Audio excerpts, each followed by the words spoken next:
Hola, buenos días o buenas noches, según corresponda. Yo soy Horacio Pérez y os doy la bienvenida al podcast Investigando la Investigación, el podcast donde hablaremos sobre temáticas muy relevantes dentro del mundo de la investigación, como en qué temas actuales y de impacto se está investigando en todo el mundo, cómo llevan a cabo su investigación los investigadores y cómo es su vida y día a día, qué les motiva a investigar y qué problemas encuentran y resuelven para poder seguir adelante. Y además nos centraremos no solo en la investigación académica, sino también en la transferencia tecnológica y en cómo se realiza la investigación en las empresas.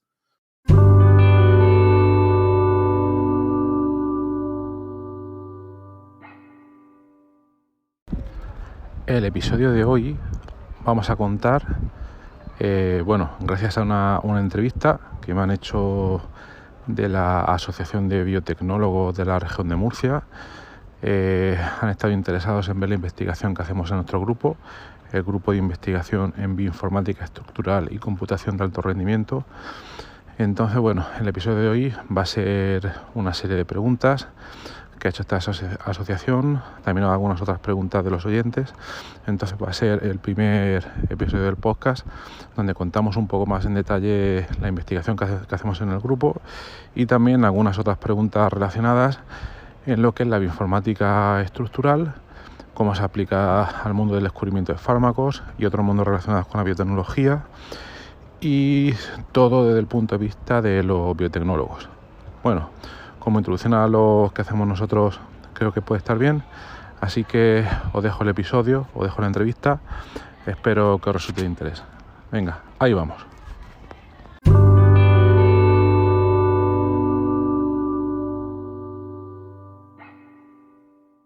Bienvenidos a un café con Biotopis, organizado por la Asociación de Biotecnólogos de la región de Murcia. Mi nombre es John, soy estudiante de doctorado de la Universidad de Murcia y hoy tenemos con nosotros a Horacio, que es un profesor de Ingeniería Informática en la UCAN e investigador principal del grupo de Bioinformática Estructural y Computación de Alto Rendimiento. Sí, un poco largo el nombre, pero la verdad potente se nota. Bueno, Horacio, ¿quieres añadir algo más a tu presentación? No, está bien, gracias. Bueno, entonces, la dinámica es un poco, yo voy a ir haciendo unas preguntas y Horacio va a ir respondiéndonos según sus investigaciones y según su experiencia. Bueno, primero de todo, ¿cuáles de tus investigaciones han tenido importancia en tu trayectoria científica y en la sociedad murciana o española? Vale, primero, para poder explicar esa pregunta y otras que me imagino, os voy a presentar un poco, de manera muy breve, tanto mi trayectoria como lo que hacemos, ¿vale? Entonces, comentar, yo estudié Ciencias Químicas en la Universidad de Murcia y luego me especialicé en lo que es Química Física. Luego hice mi doctorado también en la Universidad de Murcia, en el Departamento de Química Física, y podemos decir que hice un doctorado en Química Computacional.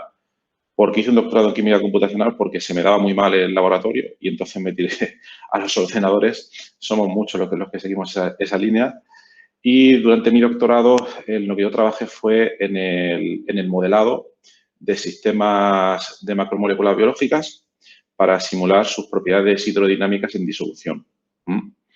Luego, cerca de 2006, hice mi postdoc, me fui a Alemania, al Instituto Tecnológico de Karlsruhe, y ahí cambié completamente mi línea de investigación y me dediqué a simular los métodos de docking molecular en lo que aquel entonces eran las arquitecturas computacionales paralelas más avanzadas que existían, que era el procesador CEL. Ahora todo el mundo se habrá olvidado de eso, pero es uno de los procesadores principales que lleva la videoconsola PlayStation 3. Eso quizás ya dice un poco más. Hubo un boom en aquella época, pero ese boom cayó al poco porque se empezó a democratizar el uso de las GPUs, las tarjetas gráficas, las de videojuegos, para cálculo científico. Y yo seguí en esa línea, estuve 4 años en Alemania y empezamos a implementar estos métodos de docking en esas arquitecturas. Luego conseguí un contrato Marie Curie, estando en Alemania, y luego volví a la Universidad de Murcia de postdoc cerca de 2011. Estuve 2 años en la Facultad de Informática, continué especializándome en el desarrollo de esta serie de métodos en GPUs y luego cerca de 2013, desde entonces estoy contratado como investigador en la UCAM y dirijo el grupo de investigación que han mencionado. Y entonces este grupo se podría resumir a que se dedica como que tiene 4 pilares, ¿no? Uno de ellos es el desarrollo de métodos de bioinformática estructural, nuevos métodos o mejora de los ya existentes. Ese sería el primer pilar. El segundo pilar sería la implementación de dichos métodos en supercomputadores o arquitecturas de computación de alto rendimiento, porque aquí siempre tenemos un cuello de botella en cuanto a los cálculos que es necesario realizar, que son bastante costosos. También otro pilar sería siempre que sea posible, poner a disposición de toda la sociedad científica internacional el uso de dichas herramientas, normalmente a través de portales web y que sean fáciles de usar. Tenemos muy en cuenta la experiencia de usuario.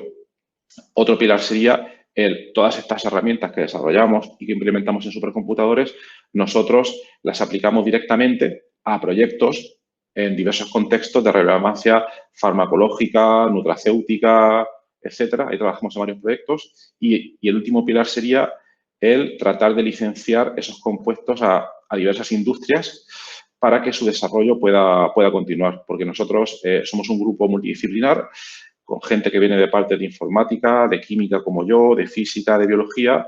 Somos un grupo computacional y no tenemos el potencial para poder continuar el desarrollo de esos compuestos. Ahí te hace falta una empresa potente que puede estar detrás, etcétera, aunque depende también mucho del tipo de proyecto, ¿no? Entonces, ese sería un poco el esquema de nuestro grupo de investigación. Antes me has preguntado, ¿cuál sería lo más importante que has obtenido en tu trayectoria científica? Bueno, pues una vez explicado esto, es difícil decir algo más importante, pero si te lo comento por fases, durante mi doctorado participé en la elaboración de un software que se utiliza para el modelado de macromoléculas biológicas, un software que se llama Simuflex, en mi etapa en la Universidad de Murcia, y estoy bastante contento con mi contribución a ese software. Luego, también estoy bastante contento con los desarrollos en los que he participado. Hemos tenido y tenemos algunas publicaciones de referencia internacional en el desarrollo de métodos de docking en GPU. ¿Por qué en GPU? Bueno, pues porque el tiempo de computación necesario es un cuello de botella y mediante estas arquitecturas computacionales se puede mejorar drásticamente. Y no solo por eso, sino porque al mismo tiempo, al ganar tanta potencia de cómputo, lo de tanta es un poco entre comillas, hemos añadido nuevas mejoras metodológicas que antes pues no existían. Y, por ejemplo, hay una técnica en particular que se llama blind docking, que pensamos que la hemos desarrollado de manera bastante eficiente y, al mismo tiempo, la hemos puesto a disposición de la comunidad científica a través de un portal web que todo el mundo puede acceder y ahí estamos teniendo un feedback muy, muy bueno. No hay ningún otro software ahora mismo que implemente esa técnica de esta manera. Hay de otras, pero no de esta manera. Y ahora mismo, mira, te puedo decir, para que te hagas una idea, hay unas 70 publicaciones que han utilizado el servidor sin que nosotros hayamos publicado nada todavía. Todo por el boca a boca. Por el boca a boca. La gente lo va usando en publicaciones, etcétera. Entonces, yo ahí estoy particularmente contento. Luego, en cuanto a los desarrollos que hemos hecho, estoy particularmente contento de un proyecto que desarrollamos en 2016, que fue es cuando surgió todo esto del virus del Zika. Ahora ya se ha olvidado. Entre que ha pasado tiempo, ha disminuido el calado de esa enfermedad y que estamos con el COVID, pero fue para nosotros un tiempo importante porque en el espacio de 3 o 4 meses, desde que se conoció la importancia de la enfermedad en el contexto de los Juegos Olímpicos en Brasil en 2016, nos pusimos a trabajar en ese proyecto de manera proactiva y conseguimos, en colaboración con la Universidad de Hong Kong, conseguimos reposicionar un fármaco que se utilizaba como antibiótico. Conseguimos reposicionarlo como un remedio para el Zika. Llegamos a la fase de modelos in vivo, en un espacio de unos 7 meses, recuerdo. Y en ratones funcionaba bastante bien. Ahora mismo estamos intentando llevar el compuesto a fases clínicas, pero está la cosa muy difícil porque ahora todo es COVID. Ahora todo es COVID y también porque, por suerte, el Zika ha disminuido bastante, ¿no? Entonces, si me preguntas a mí qué es lo más importante, pues te podría decir muchas cosas, pero estas que te he comentado creo que serían por las más importantes ahora mismo. Sí, digamos que la parte de los programas y la bioinformática acelera sobre todo los procesos de encontrar fármacos, digamos, de descubrir esos compuestos bioactivos, me imagino, ¿no? Exactamente. Por una parte la acelera en el sentido, inicialmente se pensaba que lo aceleraba en el sentido de la velocidad, pero también es importante, bueno, añadir nuevas metodologías que te permitan ver compuestos que, aunque tú seas bastante rápido, esos métodos deben ser capaces de incorporar algunas nuevas metodologías para aumentar la predictividad, la capacidad predictiva de esos métodos. Es decir, no todo es velocidad, básicamente. Bueno, y ahora mismo, ¿en qué usted está investigando y su grupo? Digamos, su grupo y usted en qué está investigando en este momento o qué línea destacaría principalmente que está ahí machacándose ahora mismo. Bueno, pues como antes he presentado de manera bastante resumida el grupo, ya he comentado los pilares principales. Básicamente, a muy grandes rasgos estamos trabajando en eso. Y si me preguntas cosas más, si cuento cosas más específicas, ahora mismo estamos en 4 contextos de aplicación importantes. Uno de ellos es el cáncer. Estamos en el desarrollo de nuevos compuestos en el contexto del cáncer, tanto nuevos compuestos como compuestos reposicionados. Ahí en el contexto del cáncer, nuestro mayor éxito ahora mismo ha sido un compuesto que es un antidepresivo, la imipramina. Ahí hemos avanzado bastante en la cadena de valor y ese compuesto ahora mismo, desde que lo propusimos, se hicieron en primer lugar todos los ensayos in vitro, in vivo, se hicieron in vivo tanto en modelos de pez cebra como en modelos de ratón y ahora mismo hemos conseguido que ese compuesto llegue a los ensayos clínicos. Se han comenzado los ensayos clínicos aquí en la región de Murcia, gracias a la financiación del Instituto Carlos III. Y si todo va bien, también se realizarán otros ensayos clínicos paralelos, tanto en Estados Unidos como en Australia. Esa sería para nosotros una de las aplicaciones que más lejos ha llegado. También en el contexto del COVID-19, esto empezamos a trabajar, cuando empezó por la pandemia y estamos colaborando con una farmacéutica, no puedo dar más detalles, y son los que están llevando ahora mismo, por motivo de confidencialidad, y están llevando a cabo los ensayos, están saliendo unos resultados bastante interesantes y espero dentro de poco que podamos dar más detalles de todo eso. Otros 2 contextos farmacológicos serían, estamos también trabajando en obesidad. Hemos descubierto un compuesto de origen natural que tiene efectos similares a un fármaco que ya se utiliza mucho, es el Orlistat o Xenical, si no lo conocéis mejor, pero ayuda a la pérdida de peso básicamente inhibiendo el metabolismo de las grasas. Eso en cuanto a contextos. Voy a estar contando más. Luego, en cuanto a metodología, estamos ahora mismo también en un proyecto europeo relacionado con la inteligencia artificial para aplicarlo a contextos de medicina personalizada, ¿vale?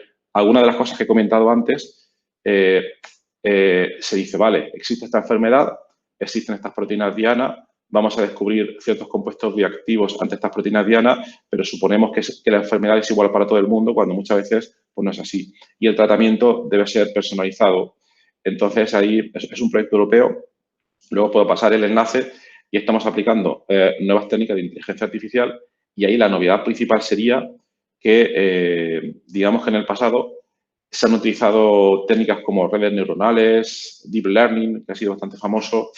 Esas técnicas funcionan en el sentido de que son capaces de producir unas predicciones bastante eficientes, pero no se sabe por qué. No se sabe por qué la máquina dice que hace una predicción u otra. Entonces, estamos en una línea que se llama Machine Learning Interpretable para extraer de la máquina cuáles son las reglas por las cuales la máquina está diciendo una cosa. Porque puede pasar una cosa muy importante, que cuando tú la has entrenado, las reglas que ha utilizado la máquina, aunque son capaces de clasificar, no tienen ningún sentido cuando le pasas un dato de entrenamiento que está fuera del contexto de entrenamiento. Y eso puede ser un problema bastante grave, sobre todo si estás trabajando con fármacos. Esos serían un poco los temas que estamos ahora mismo trabajando bastante. Bueno, hemos hablado de muchos tipos de compuestos que ahora mismo estáis investigando, pero a mí me gustaría saber cómo se descubren estos nuevos compuestos bioactivos que son de tanto interés comercial. Es decir, vuestro grupo, digamos, ¿cómo se hace esto? Desde vuestra perspectiva más bioinformática, evidentemente. Claro, claro.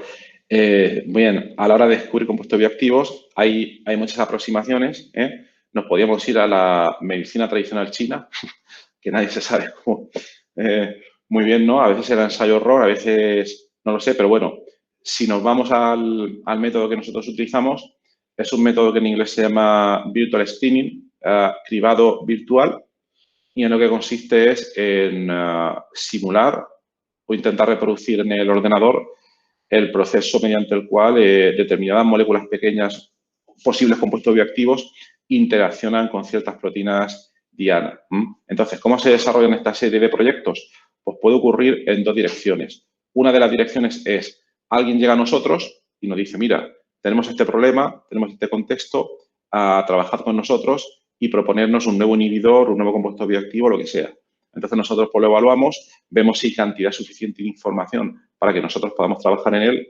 ¿Qué quiere decir eso? Pues que, por ejemplo, al menos hay una proteína diana identificada en ese contexto y, por ejemplo, existe su estructura cristalográfica para nosotros poder trabajar de manera estructural, o que al menos se conocen varios compuestos bioactivos en ese contexto y nosotros a partir de ahí intentamos crear un modelo para obtener otros que mejoren esos compuestos previos, ¿no? Entonces, esa sería una posible vía. Otra posible vía es que a nosotros nos interesa trabajar en algún contexto, como el que he comentado del virus del Zika, y entonces buscamos toda la información posible que hay en ese momento y luego buscamos grupos experimentales, nacionales o internacionales, que sepamos que pueden acometer los experimentos. Esa parte no es fácil, pero esa sería una vía, es decir, o vienen a nosotros o nosotros vamos a ello. Pero aquí, en ambos casos, aplicaríamos estas técnicas de cribado virtual desde cero. Es decir, hacemos una predicción, son unos compuestos, estos son cálculos, estos compuestos hay que comprobarlos. Pero a veces también lo que sucede es que viene alguien y dice, bien, una compañía farmacéutica, otro grupo de investigación, existen unas instalaciones, infraestructuras, high throughput screening, cribado de alto rendimiento, en este caso experimental, han hecho una serie de ensayos, han obtenido una serie de compuestos, algunos hits, pero no saben por qué han salido esos compuestos. Entonces, nosotros cogemos esos datos e intentamos dar una razón de por qué han salido. Estos compuestos han salido porque necesitas un grupo sulfonilo aquí, un grupo aromático por allá, y si lo quieres optimizar tienes que añadir aquí una cadena lateral, un grupo amino, lo que sea. Entonces, esas serían un poco pues, las dos vías. Y ahí hemos trabajado tanto con empresas farmacéuticas como algunas de empresas alimentarias también, porque estas técnicas no solo se limitan a descubrir fármacos. Al simular interacciones proteína-ligando, estas se encuentran en muchos otros contextos, incluso contextos petroquímicos, agroquímicos, insecticidas, en muchos otros. Bueno, has comentado, digamos, la parte de proteína y compuestos que se unen a la proteína. Eso es lo que se denomina el docking molecular. Es verdad que vosotros tenéis, digamos, muchos trabajos relacionados con programas que también habéis hecho. Entonces, me gustaría saber, digamos, el docking molecular, cómo ayuda a las empresas a este mundo del descubrimiento de compuestos o a la evaluación de estos compuestos bioactivos. Pues bien, el docking molecular, bueno, antes he comentado que existe la técnica de cribado virtual, que es una generalidad donde lo que se pretende es, en un contexto determinado, ya sea farmacológico o nutracéutico o el tipo que sea, proporcionar o descubrir un compuesto bioactivo, ¿vale? Eso es el cribado virtual. Pero, importante, dentro del cribado virtual hay varias técnicas. Una de esas técnicas es el docking molecular. El docking molecular sería, dentro del cribado virtual, lo que comúnmente se llama técnicas de cribado virtual basadas en la estructura. Es decir, necesito tener información estructural sobre la proteína diana que me interesa, por el motivo que sea. Ya sea porque es una proteína maligna, si queremos decirlo así, o lo que sea. Y entonces, cuando yo tengo esa estructura, cuando esa estructura está disponible, esto lo podemos imaginar como la típica analogía cerradura-llave. Yo tengo esa proteína me la imagino como una cerradura, Entonces, mi objetivo ahí es ver, yo tengo una colección de llaves, millones de llaves, posibles compuestos que la puedan inactivar, ver de todas esas llaves cuál puede bloquear mejor esa cerradura. Entonces, eso le puede venir bien tanto a empresas. Yo no hago mucho la distinción entre empresas y grupos de investigación, porque el problema puede ser el mismo, solo que enfrentado desde diferentes ámbitos, principalmente con diferente presupuesto y diferentes instalaciones. Pero el problema a nivel molecular sigue siendo el mismo. Entonces, decir que es una técnica, no es la única y tiene también sus limitaciones. Tiene muchas limitaciones. Una de las principales es que se supone que la estructura de esa cerradura es una estructura rígida y muchas veces pues, no es así. Y otras veces también lo que sucede es que no está disponible la foto de ese candado, de esa cerradura. Y entonces tienes que crear una cosa que se llama modelo por homología, que tiene una serie de imprecisiones, etcétera, etcétera. Pero bueno, a día de hoy el docking molecular es una técnica que se emplea a escala rutinaria en empresas farmacéuticas grandes. Casi todas las empresas grandes farmacéuticas tienen un departamento de química computacional. Si tú te vas a LinkedIn, buscas ofertas de trabajo de química computacional, te van a salir muchas de las farmacéuticas grandes. Ahora, si te vas a empresas más pequeñas o medianas, ya la cosa no está tan clara y ese tipo de empresas suelen colaborar con o grupos de investigación desde el área, como fuéramos nosotros, pero rara vez tienen ellos un propio departamento para hacer este tipo de cálculos. Bueno, y para usted, digamos, el software que destacaría que hayan diseñado por sus aplicaciones, ¿cuál sería, digamos? ¿Cuál crees que, bueno, has comentado antes el que tenía un montón de publicaciones, pero es verdad que imagino que tendréis muchos tipos y, claro, no sé, digamos, imagino que los relacionados con el docking molecular serán bastante importantes. Sí, sí, efectivamente. Si me preguntas por destacar algún software, te destacaría ese, Blind Docking Server, porque no solo la idea que hay detrás, que es la idea de Blind Docking, sino que además, al estar disponible de manera abierta a través de Internet, para nosotros es un placer que otros investigadores de cualquier parte del mundo, sin ninguna propaganda de ningún tipo, vayan, lo utilicen, publiquen, algunas veces en revistas como Science Translational Medicine, que es una revista de muy alto impacto.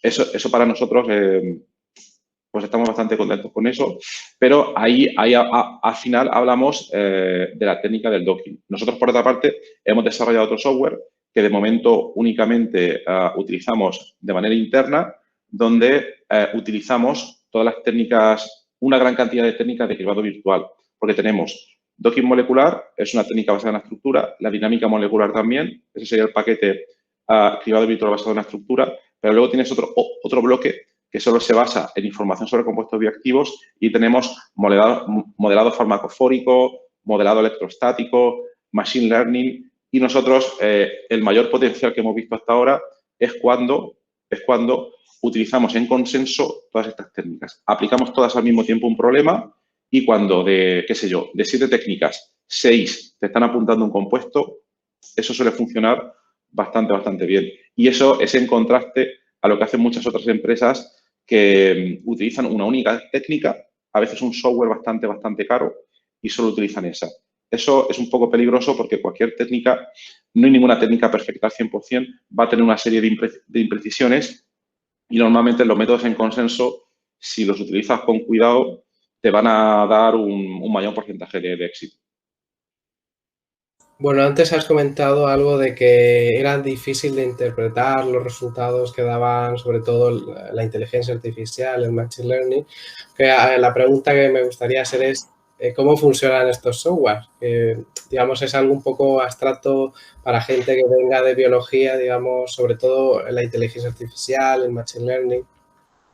Bueno, en realidad, para la gente que venga de biología, le debería ser más fácil entender el machine learning que para alguien que venga de química, porque su funcionamiento, sus ideas, es un poco imitación de cómo funciona el sistema nervioso.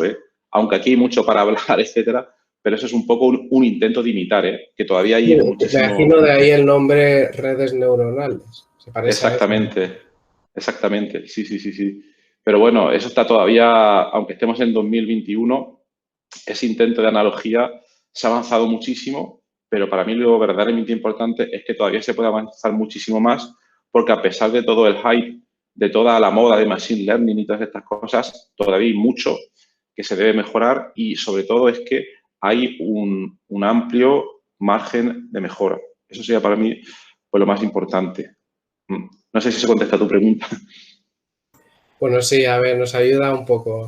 Sí, para la gente que no es experta en el ámbito de las redes neuronales, nos quedamos un poco de que simulan un poco lo que es en biología nuestra neuronología, nuestro Sí, sistema nervioso en general.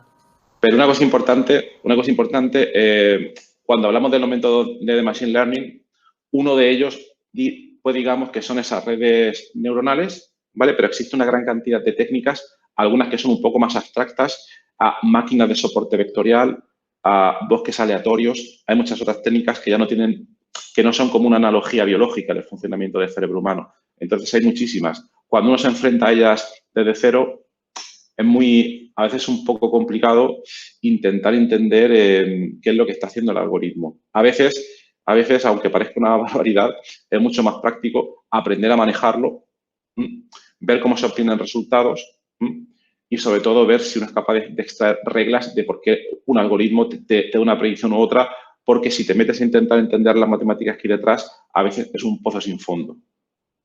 Eso yo se lo dejaría más a los informáticos puros o quizás incluso gente de matemáticas abstractas porque tiene mucho fondo. Vale, muchas gracias. Bueno, y por último, cuéntenos algo de algún compuesto bioactivo que haya evaluado que tenga gran relevancia en la industria farmacéutica. Es decir, cuéntenos una anécdota o algún compuesto que, bueno, nos ha contado antes el tema del Zika, digamos, antivirales, pero imagino que alguna anécdota más tendrá relacionada con estos compuestos que han evaluado. Pues anécdotas que sean graciosas, no sé, pero hay muchas. También hay que tener en cuenta que la realidad es que los métodos de cribado virtual, a pesar de lo que se diga, no quiero transmitir tampoco una sensación de éxito 100%, pero las técnicas de cribado virtual tienen un porcentaje de éxito o de acierto, si quieres, 80%, por decirte algún número tal. Estas técnicas, por mucho que prepares, hay veces que no funcionan, por muchas razones. Imprecisión de los datos experimentales que estás utilizando, errores de software, hay muchas cosas. Entonces, lo que quiero decir con todo esto, que cuando tú ves un paper o un compuesto que ha salido al mercado, eso es la punta del iceberg y detrás hay, por cada compuesto que ha tenido un éxito, hay 100.000 fracasos. Pero esa es la naturaleza, ¿eh? No es que haya que sentirse mal ni nada, pero es que las técnicas funcionan así. Muchas veces también pasa que en el proceso del descubrimiento de fármacos, conforme vas avanzando de las primeras fases in vitro, in vivo y ensayos clínicos, los compuestos van cayendo. Tú puedes obtener al principio, in vitro, 10.000 compuestos con una gran actividad, pero luego la van perdiendo por múltiples razones. Toxicidad, biodisponibilidad, etcétera. Entonces, eso nos ha pasado. Muchos otros proyectos que hemos participado, nuestras predicciones en algunos casos, pues no han funcionado. Luego también es cierto que hay que comentar que esta manera de trabajar es un bucle de feedback continuo. Me explico. Tú primero haces una serie de predicciones, dices, estos compuestos van a funcionar, estos no. Evalúas. Y entonces comparas lo que tú habías predicho a la realidad. Intentas entender dónde has acertado y dónde has fallado. Con esa información mejoras tu modelo y haces un segundo ciclo, tercer ciclo. Y a medida que vas progresando, vas incrementando la capacidad predictiva de tu modelo. Pero el problema a veces es un problema de tipo financiero porque no muchas veces los colaboradores experimentales, las empresas y sobre todo los tiempos son capaces de dar este bucle de manera ágil. Es muy complicado, es muy costoso. Esa es una de las razones por las cuales se tarda tanto años en sacar un compuesto al mercado. Y bueno, anécdotas, pues no se me ocurre ahora mismo ninguna que comentarte. Si se me ocurre alguna, pues ya te comentaré. Sí, me imagino que en la situación actual estamos viviendo el problema del COVID. Imagino que ahí habrán al principio utilizado una gran potencia computacional, sobre todo para predecir, digamos, cuál es, digamos, la estructura de la proteína, digamos, a la que hay que tener en cuenta para hacer la vacuna. Imagino que en ese aspecto sí ha sido muy importante la bioinformática estructural, creo yo. Correcto.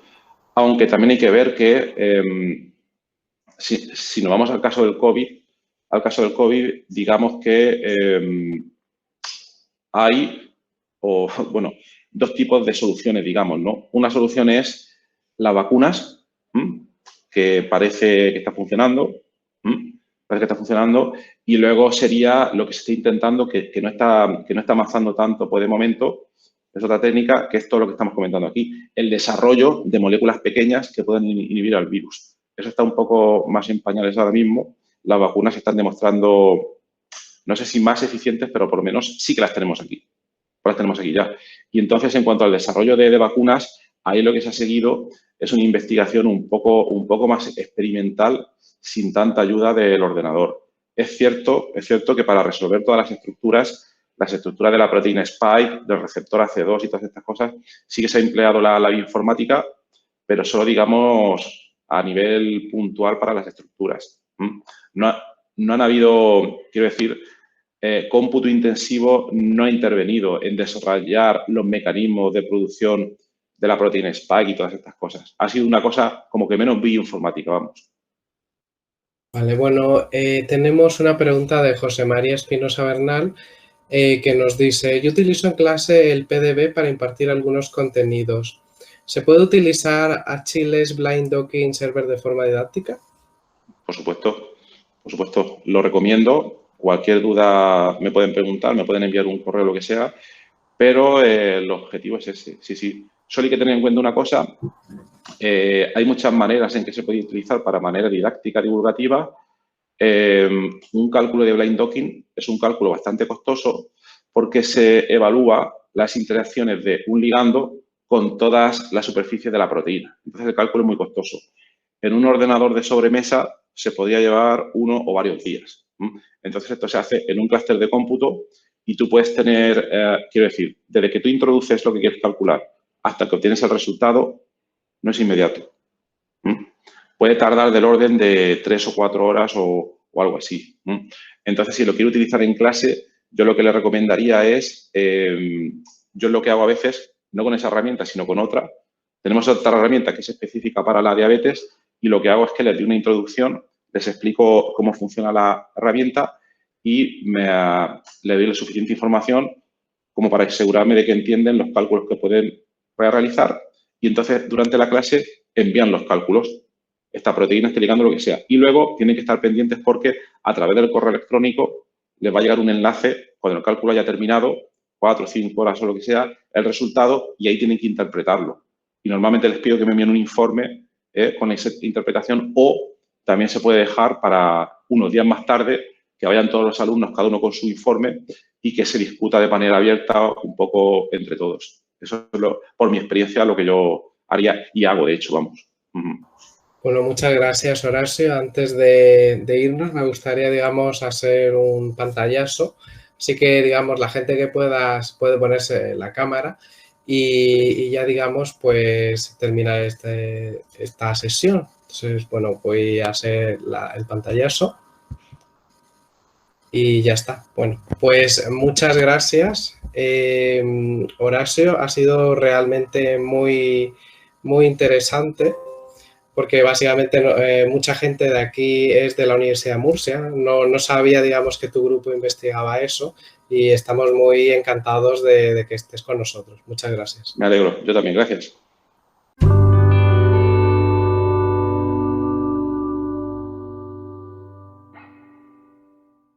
Entonces, bueno, gracias por estar ahí y por escuchar este podcast.